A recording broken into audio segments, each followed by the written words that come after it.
All right, this one shouldn't take too long. Got the 2017 Sport up there.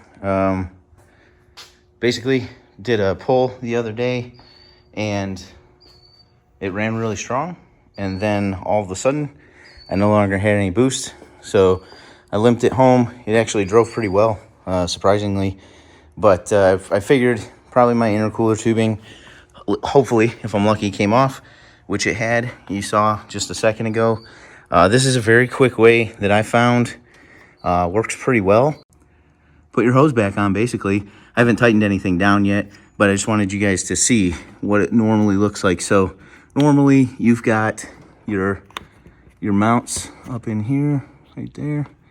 Come on, buddy. Well, it goes up in there.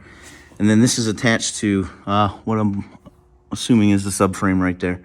I took these two bolts out, left those two bolts in on the other side, but kept them fairly loose so I could drop this down a little bit.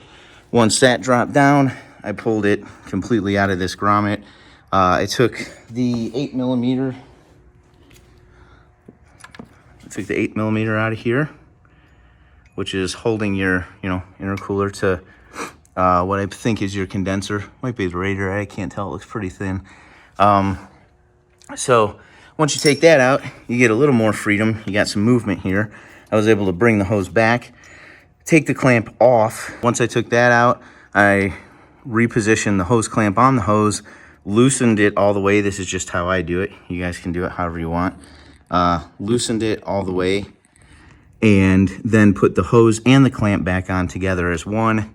Pushed it all the way up. Our aluminum starts right about here, so it's all the way on there. I'm probably going to push it even a little bit more to make up for that space there. And that's pretty much it. So yeah, all I dropped was the gravel guard and then this cross member that just helps support the radiator, the condenser, and the intercooler.